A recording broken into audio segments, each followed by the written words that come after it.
नमस्कार दोस्तों, मेरा नाम है आशुतोष। आपका स्वागत करता हूं आपके अपने YouTube channel A to Z ई पाठशाला में।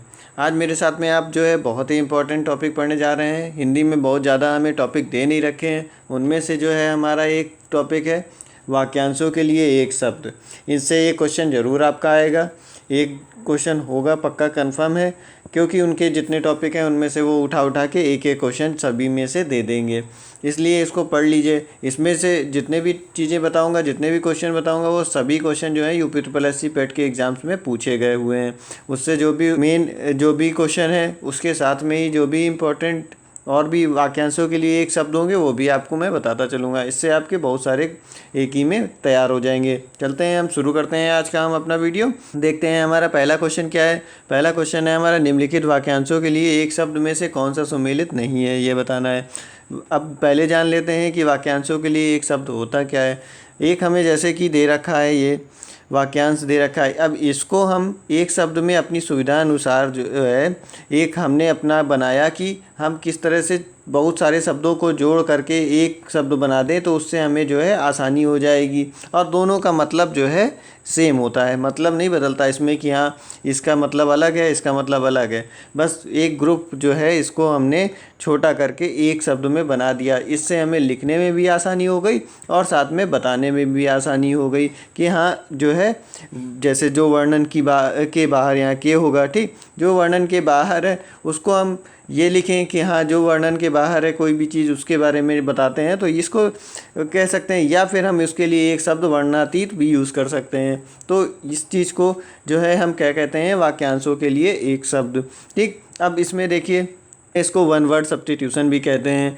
जो भी इसमें देखेंगे दूसरा क्या क्वेश्चन कर रखा है इन्होंने, निम्नलिखित वाक्यांशों में से एक शब्द में से कौन सा सुमेलित नहीं है। पहले तो नहीं ध्यान रखिएगा है। अब इसमें जो है जो वर्णन के बाहर है वो वर्णातीत, मतलब सही है। ये जो देखा नहीं जा सकता, अदृश्य, ये सभी को पता होगा। जो चीज़ें नहीं दिखाई देती हैं उन्हें हम क्या कहते हैं, अदृश्य कहते हैं। फिर उसके बाद ये देखते हैं ऑप्शन, जो पहरा देता है वो प्रहरी, ये बहुत सभी को ये भी अच्छे से आता होगा। ये जो है हमारा जो आमिष नहीं खाता, आमिष मसला होता है मांस, जो मांस नहीं खाता उसको क्या कहा जाता है, जो है इसमें जो है ये गलत दे रखा है। सामिष जो है वह होता है, उसके लिए यूज़ करते हैं जो मांस खाता है। सामिष और आमिष दोनों का मतलब जो है मांस खाने वाले व्यक्ति को हम जो है कहते हैं सामिष, ठीक। ये हो गया आपका। अगला देखते हैं हम क्या है।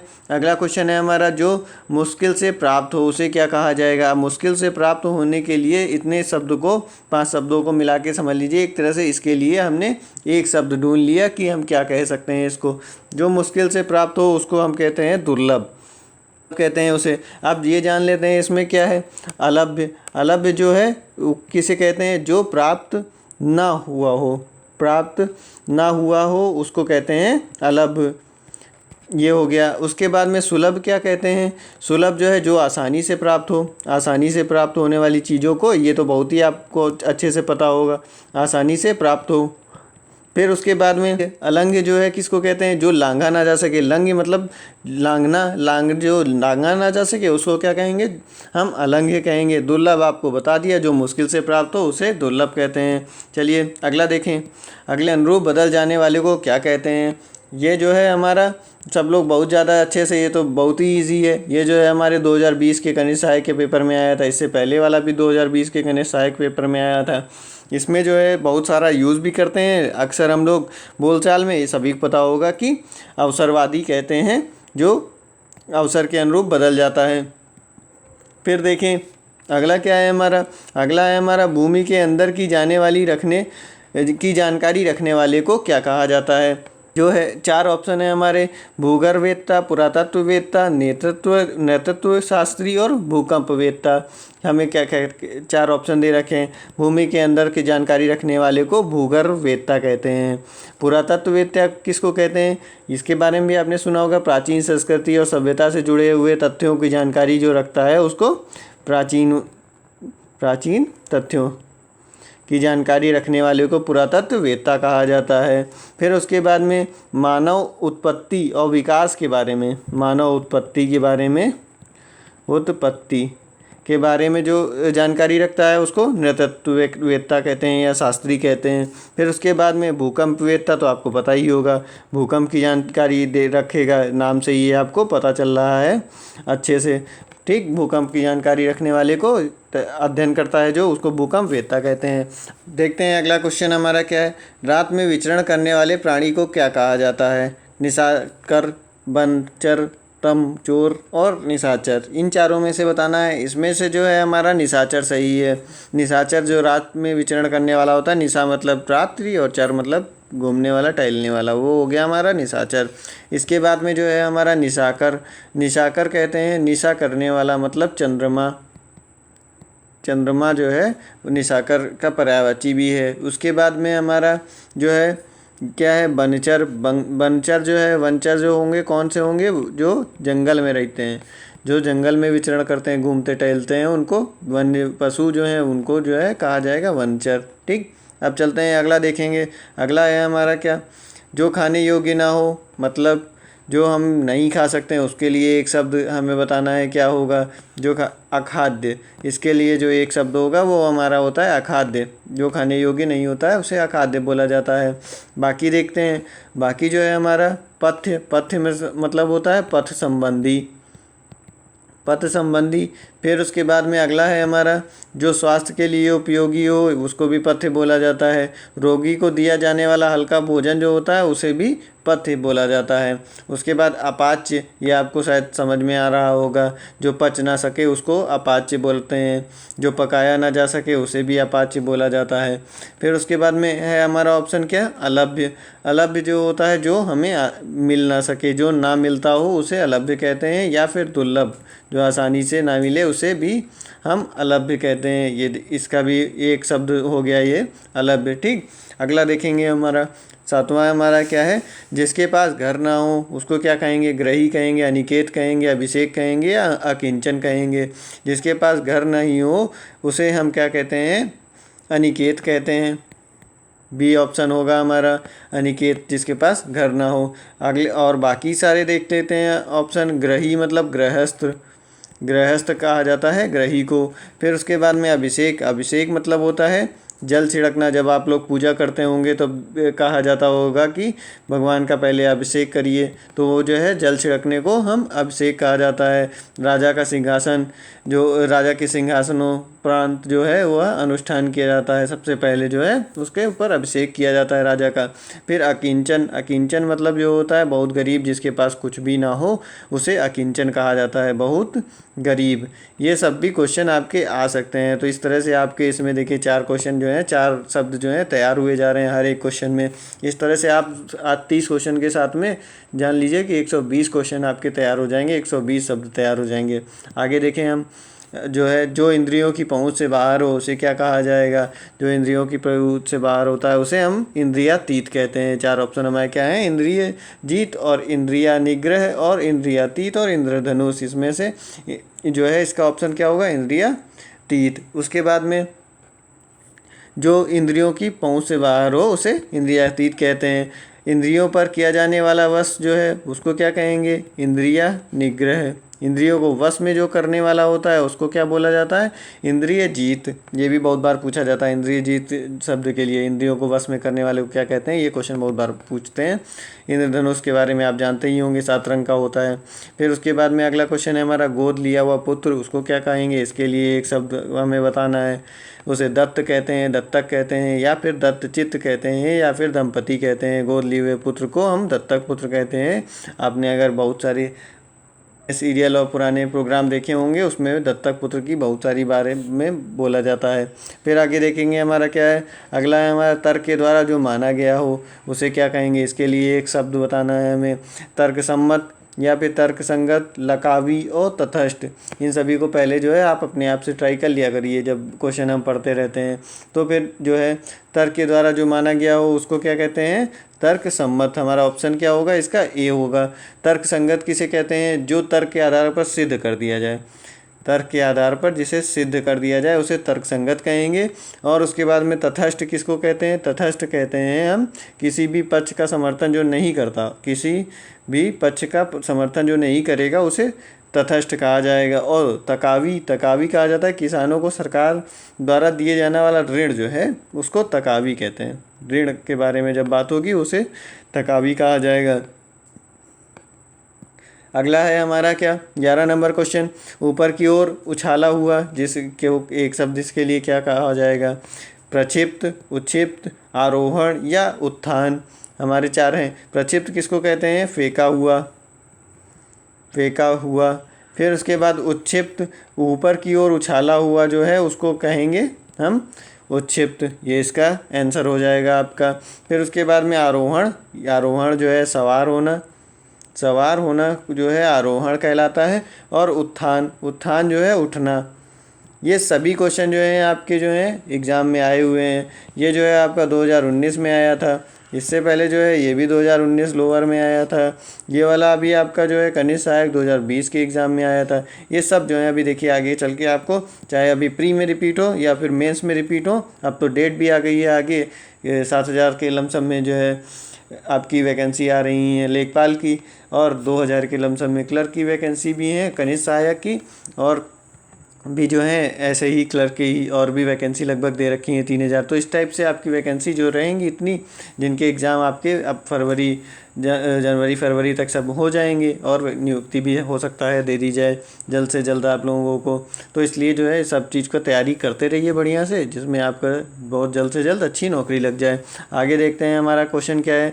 जो आँखों के सामने हो उसे क्या कहते हैं? सामाजिक कहते हैं, प्रत्यक्ष कहते हैं, सुलभ कहते हैं या प्रियतम कहते हैं। इन चारों में से बताना है। अब जो हमारे आँखों के सामने होता है उसे प्रत्यक्ष कहते हैं। प्रत्यक्षदर्शी बहुत बार आपने सुना होगा। जो लोग हिंदी मीडियम के हैं वो तो बहुत अच्छे से जानते ही होंगे, लेकिन इंग्लिश वालों को भी मेरे ख्याल से थोड़ी चीज़ें पता ही होंगी। सुलभ जानते ही हैं आप, जो आसानी से प्राप्त हो सके उसे सुलभ कहते हैं। प्रियतम के बारे में बताने की ज़रूरत ही नहीं है। और सामाजिक जो है जो पूरे समाज साथ में मिलजुल के होगा वो सामाजिक। जैसे हमारा मानव जो है, हम इंसान जो है वह हम सामाजिक प्राणी हैं, जो हम सबके साथ में मिलजुल के रहते हैं। फिर उसके अगला देखते हैं हम, इंद्रियों को जीत लिया हो जिसने, उसको क्या, उसके लिए एक शब्द बताना है। देखिए यही क्वेश्चन अभी हमने पीछे आपको इसी तरह से बताया था कि यही देखिए इस तरह से आता है। ये 2019 के जूनियर असिस्टेंट के एग्ज़ाम में आया, वो वाला 2019 के लोअर के एग्ज़ाम में आया था। लेकिन देखिए घुमा फिरा के उसी टाइप से पेपर बनाने वाले जो हैं उन्हीं में से ही क्वेश्चन घुमा फिरा के पूछते रहते हैं। तो ये क्वेश्चन ओल्ड ईयर के तो आपको करने ही चाहिए। मैंने जितने भी एग्ज़ाम क्वालिफाई किए हैं तो हमेशा जो है ओल्ड ईयर पेपर ज़रूर सॉल्व किए हैं, पूरे सॉल्व करते थे। उससे हमारा कॉन्फिडेंस भी बनता है। अगर आपने सब कुछ पढ़ लिया है तो आप जो है ज़रूर old year question paper solve करके देखें, आपको उससे कॉन्फिडेंस भी बढ़ेगा कि आपने कितना पढ़ा है। और जो चीज़ यहाँ पे भूल गए हैं उन चीज़ों को आप दोबारा भी पढ़ सकते हैं कि हाँ चलिए मुझे ये चीज़ मैं भूल गया हूँ, अभी मेरे पास टाइम है, मैं इसको जो है दोबारा भी पढ़ सकता हूँ। उससे भी जो है आपकी कोई भी चीज़ें नहीं छूटेंगी और आपका अच्छे से सब चीज़ का रिवीजन भी हो जाएगा। ये भी फ़ायदा होता है। इसलिए ओल्ड ईयर क्वेश्चन जितने भी हैं वो आप ज़रूर देखिए। मेरे वीडियो में भी जितने हैं उनको भी आप देख लीजिए, और भी आपको जहाँ से मिले वहाँ से भी देख लीजिए पूरा, ठीक। और मैं पूरी कोशिश कर रहा हूँ कि आपके जितने भी ओल्ड ईयर क्वेश्चन हैं वो सारे आपके वीडियो बना के आपके करवा दूँ कंप्लीट, ठीक। इसमें देखेंगे क्वेश्चन क्या है हमारा, इंद्रियों को जीत लिया हो जिसने उसको क्या कहते हैं? 4 ऑप्शन है हमारे, इंद्रजीत, इंद्र, जितेंद्रिय या इंद्रिपति। इसमें जो है हमारा क्या होगा, इंद्रियों को जीतने वाले को हम जितेंद्रिय कहते हैं। इसमें जो है देख लीजिए इंद्रजीत, ये आपको जो है हमेशा इसमें ऑप्शन मिलेगा, लेकिन ये ऑप्शन नहीं होता है, ठीक। कंफ्यूज मत होइएगा। इंद्रियों को जीतने वाले को जितेंद्रिय कहते हैं। इंद्र नहीं कहेंगे, इंद्रपति भी नहीं कहेंगे और इंद्रजीत भी नहीं कहेंगे। ये आपको सिर्फ कंफ्यूज करने के लिए बहुत बार दिया जाता है, ठीक। अगला देखेंगे हम क्या है, जो थोड़ा जानता है उसको क्या कहेंगे? अब थोड़ा जानता है उसको अवज्ञ कहेंगे, अल्पज्ञ कहेंगे, अब अल्प कहेंगे या सर्वज्ञ कहेंगे? ये इसमें जो है थोड़ा जानने वाले को अल्पज्ञ कहते हैं। अल्पज्ञ मतलब अल्प मतलब होता है थोड़ा, ज्ञा मतलब कहा जाता है अज्ञानी। ज्ञान की बात तो जहाँ होगी वहाँ पे इसको ज्ञा बोलते हैं। तो अल्प प्लस ज्ञान को जोड़ दिया गया, अल्पज्ञ बना दिया गया। जो थोड़ा जानता है उसको हम अल्पज्ञ कहेंगे। और जो अल्प किसको कहेंगे? जो थोड़ा मतलब थोड़ा जो होता है उस शब्द को थोड़ा जो है उसे कहा जाता है अल्प। लेकिन जब यहाँ ज्ञा जोड़ दिया गया तब जानने की बात आई।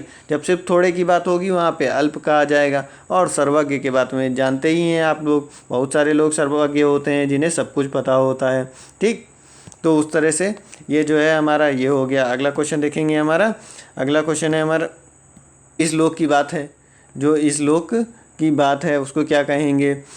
हमारे पास 4 ऑप्शन है, अलौकिक कहेंगे, स्वर्गीय कहेंगे, पाश्चात्य कहेंगे या अलौकिक कहेंगे। ये जो है मंडी परिषद 2019 के एग्ज़ाम में ये भी क्वेश्चन पूछा जाता है गया था। ये हिंदी के देखिए क्वेश्चन इन्हीं में से ही सब घुमा घुमा के बार बार पूछे जाते हैं।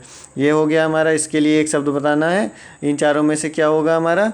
लौकिक। जो इस लोक का होता है उसको लौकिक कहते हैं। फिर हमारा स्वर्गीय जो है कौन सा होगा? स्वर्ग से संबंधित जहाँ पे होगा उसको स्वर्गीय कहेंगे।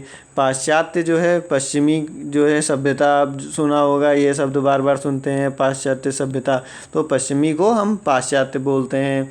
फिर उसके बाद में अलौकिक, जो इस लोक से परे हो। ये शब्द के लिए जब आपसे पूछा जाए, ये भी क्वेश्चन बहुत बार पूछा गया है, जो इस लोक से परे हो उसको क्या कहेंगे? जो इस लोक से परे हो तो उसको कहेंगे हम अलौकिक, और जो इसी लोक की हो उसको हम कहेंगे लौकिक। ये बड़े आराम से समझ लीजिए, ठीक। चलिए आगे देखेंगे। अगला है हमारा क्या? आदि से अंत तक जो है उसको क्या कहा जाएगा?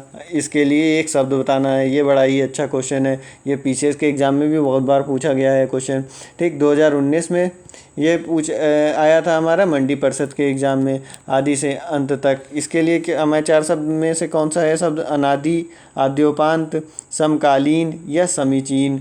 इन चारों में से हमें बताना है क्या होगा।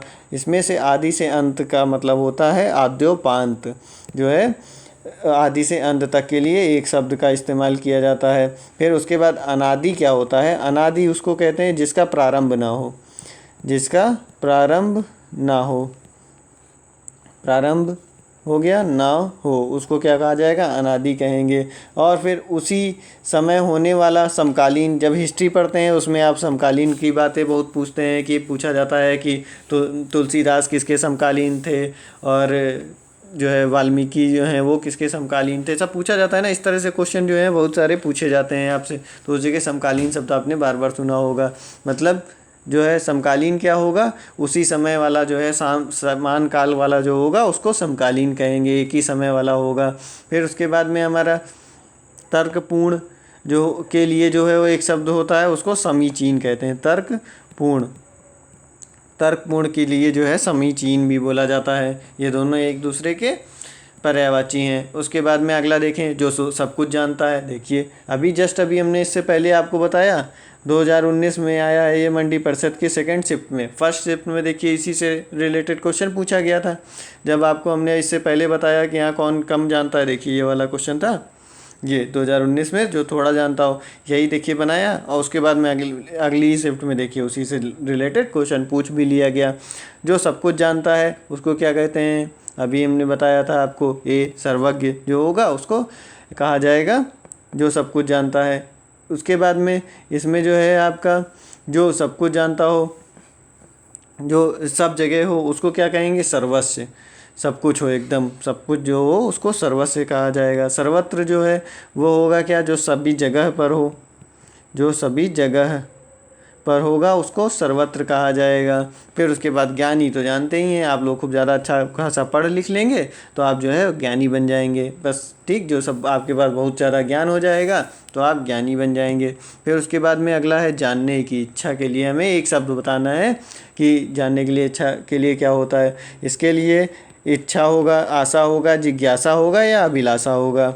इसमें जो हमारे जानने की इच्छा होती है उसको हम कहते हैं जिज्ञासा, उसको बोला जाता है जिज्ञासा, ठीक। जैसे आप पढ़ रहे हैं तो इसमें आप बहुत चीज़ें जानना चाहते हैं, उसको भी आपकी जिज्ञासा कहा जाएगा। फिर उसके बाद में आशा उम्मीद को कहा जाता है। उम्मीद के लिए जो है आशा शब्द का इस्तेमाल किया जाता है। इच्छा आपको पता ही है। फिर उसके बाद में अभिलाषा, यह जो होगी हमारी, यह होगी इच्छा। इस इच्छा के लिए ही अभिलाषा शब्द का इस्तेमाल किया जाता है, ठीक। चलिए आगे देखेंगे। आगे जो है हमारा किसी व्यक्ति या वस्तु को ना अपनाना। किसी चीज़ को ना अपनाने के लिए हम कौन सा एक शब्द यूज़ करते हैं? बहिष्कार, परिष्कार या तिरस्कार या परोपकार। इसमें जो है जब हम लोग कोई चीज़ कहते हैं, जैसे चाइना सामान अभी हुआ था, चाइना गलवान वाला घटना हुई थी, तो हमने सभी ने कहा था कि भैया अब जो है हम जो है चाइनीज़ सामान का बहिष्कार करते हैं, मतलब कि हम चाइनीज़ सामान जो है नहीं अपनाएंगे, ठीक। ये हो गया, तो फिर इसका मतलब क्या होगा, ये हमारा बहिष्कार होगा।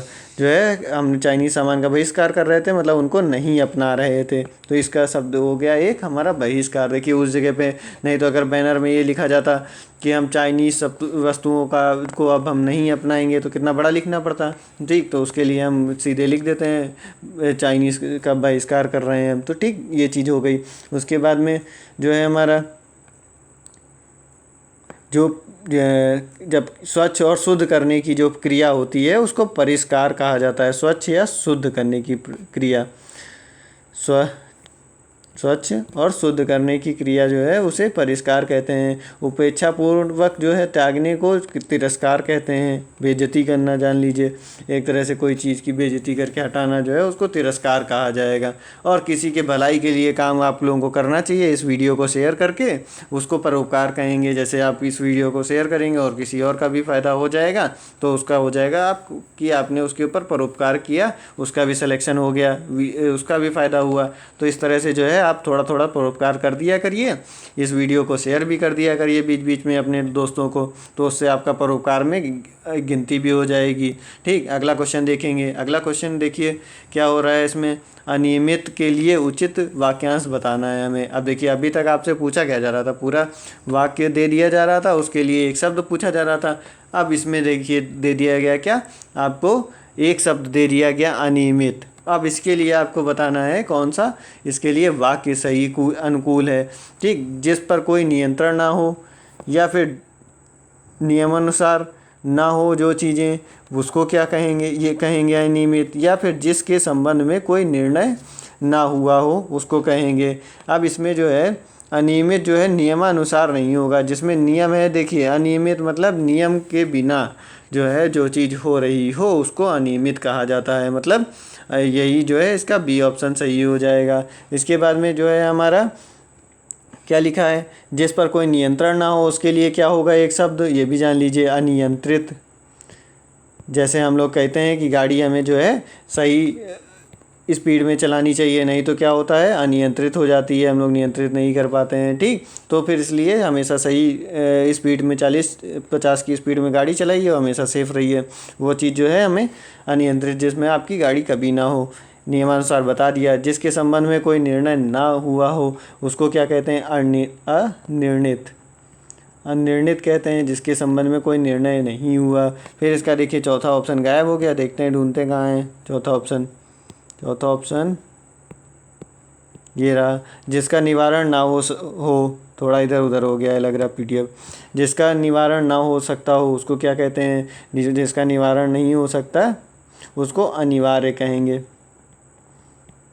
ठीक, जिसका निवारण ना हो सके उसे अनिवार्य कहा जाएगा। अगला क्वेश्चन हमारा क्या है, अगला क्वेश्चन ये रहा 21, जिस पर आक्रमण हो वाक्यांश के लिए उचित शब्द बताना है हमें। यह जो है हमारा कब आया था क्वेश्चन, वीडियो के एग्ज़ाम में आया था 2018 में।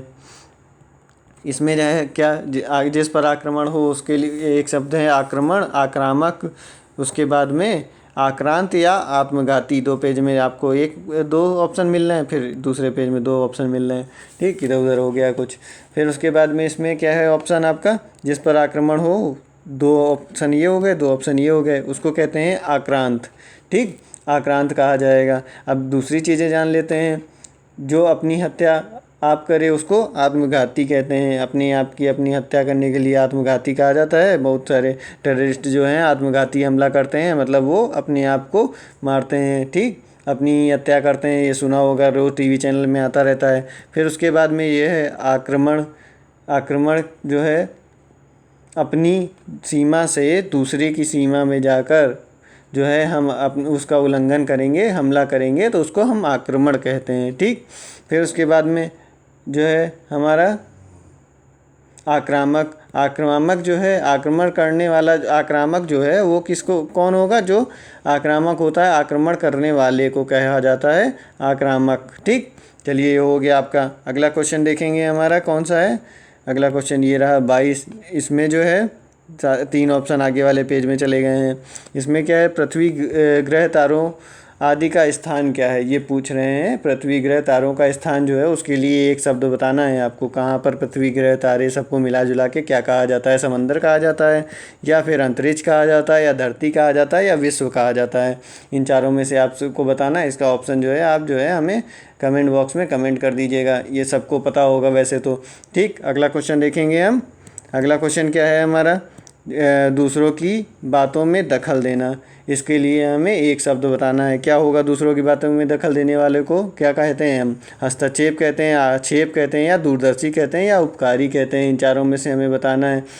अब दूसरों की बातों में जो दखल देता है उसको हस्तक्षेप कहते हैं। कहते नहीं हैं आप लोग कि हाँ हमारी बातों में हस्तक्षेप ना करिए बीच में। अगर आपको थोड़ी हिंदी अच्छी आती है तो आप यही बात कहते हैं। ठीक, तो फिर अभी सरकारी ऑफिस में जाएंगे तो हिंदी तो अच्छी होनी चाहिए आपकी, क्योंकि सब कुछ जो है काम हम लोग हिंदी में ही करते हैं। सारे अपने ऑफिस में जो है सारा काम मैक्सिमम जो है हमारा हिंदी में ही होता है। ठीक, इसलिए हिंदी अपनी अच्छी कर लीजिए, नहीं तो वहाँ पे पता चलेगा आधे शब्द समझ ही नहीं आ रहे हैं सरकारी आपको। ठीक, तो फिर इसमें देखेंगे आगे क्या है।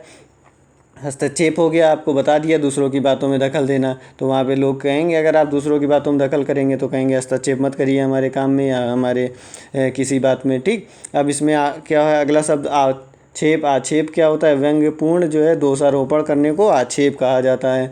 और फिर दूरदर्शी के बारे में जानते ही होंगे, जो आगे की सोचता हो उसको दूरदर्शी कहा जाता है। उपकारी जो है उपकार, अभी आपने पीछे परोपकार किया था वीडियो को शेयर करके, वैसे ही जो है आप उपकार भी करेंगे दूसरे के ऊपर। ठीक, चलिए अगला देखेंगे हमारा क्या है। जो देने योग्य है उसके लिए एक शब्द बताना है। 4 ऑप्शन हमारे दे रखे हैं, गे, दे, पे और दान। इन चारों में से हमें बताना है। जो देने योग्य है उसको कहते हैं क्या हम? देय। ठीक, देय जो होगा जो देने योग्य है। और जो पीने योग्य होता है उसको कहते हैं पेय।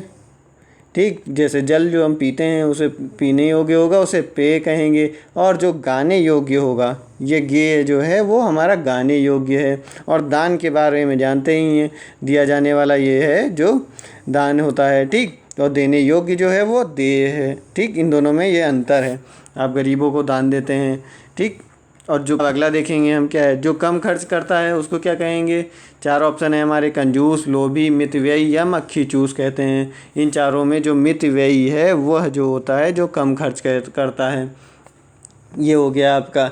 उसके बाद में जो है कंजूस है, किसको कहते हैं? कंजूस व्यक्ति जो कहा जाता है वह अपने पास धन होने पर भी अपनी आवश्यकताओं की पूर्ति के लिए उसका उपयोग नहीं करेगा। मतलब पैसा है आपके पास लेकिन खर्चा नहीं करना चाहते हैं, उसको जो है कहा जाएगा कंजूस, उसे बोलते हैं। और लालच, लोभी जो है, लोभी मतलब लालच, ये जो है सेम चीज़ें हैं। ठीक, वो जो है उसको व्यक्ति को लोभी कहेंगे, जो इसके अंदर लालच हो उसको लोभी कहा जाता है। फिर उसके बाद मक्खी चूस जो है ये सब किसके लिए यूज़ किया जाता है? जो बहुत अत्यधिक कंजूस हो उसके लिए आप कहेंगे।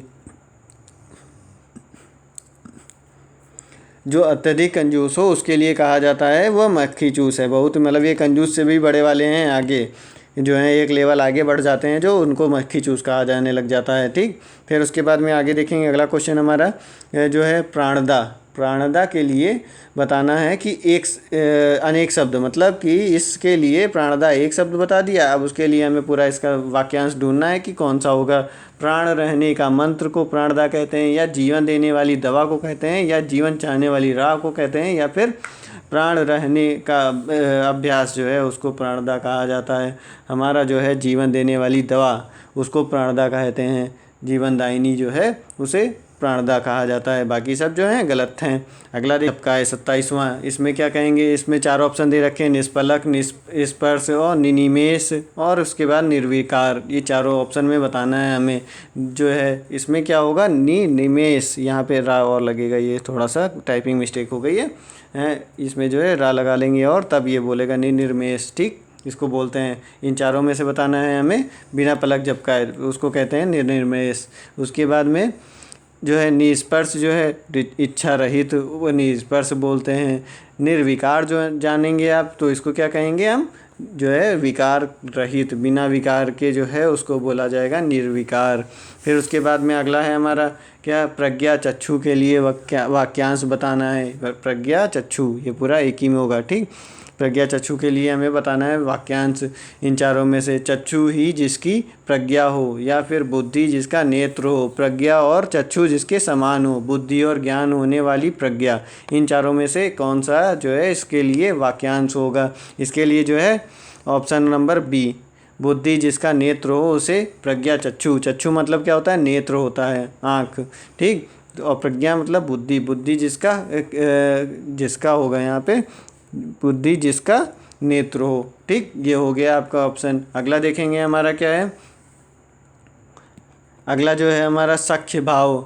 सख्य भाव मिश्रित अनुराग को कहा जाता है, क्या कहा जाता है? प्रणय कहा जाता है, श्रद्धा कहा जाता है, प्रेम कहा जाता है, या फिर सम्मान कहा जाता है? ये आपका 2018 के वन रक्षक के एग्ज़ाम में आया था, इसमें क्वेश्चन था। इसमें जो है सख्य भाव मिश्रित अनुराग को कहा जाता है प्रणय, प्रणय बोला जाता है। प्रेम का अर्थ जानते ही हैं आप, किसी को समझाने की कोई भी ज़रूरत नहीं है। किसी पर किया जाने वाला विश्वास जो होता है वो श्रद्धा, जैसे भगवान के ऊपर आप जो है विश्वास करते हैं उसको श्रद्धा कहा जाता है।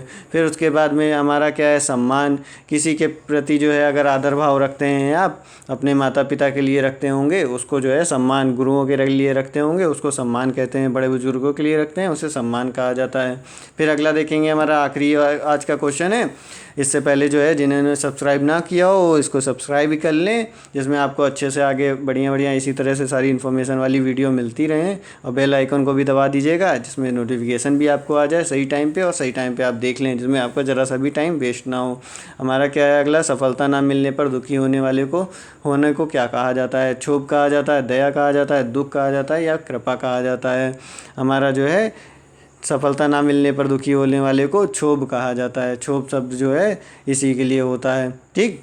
ये हो गया आपका सारा आज के क्वेश्चन। अब मिलेंगे हम अपने अगले वीडियो में जिसमें आपको और इसके सारे क्वेश्चन करवा देंगे, जितने भी ओडीआर के आए हुए हैं आपके कंप्लीट हो जाएंगे। ये सारे इंपॉर्टेंट हैं, इनको ज़रूर पढ़ लीजिएगा, याद कर लीजिएगा, अच्छे से समझ लीजिएगा, जिसमें आपको अगर इनमें से कोई आता है तो ज़रा सा भी टाइम वेस्ट ना हो आपका, और तुरंत आप इसके आंसर टिक करके और आगे बढ़ जाएँ। उनके अलावा दूसरे क्वेश्चन में आप जिसमें वो कोई भी क्वेश्चन छूटे ना, और ज़्यादा से ज़्यादा आपके मार्क्स हैं और सेलेक्ट हो जाएँ आप।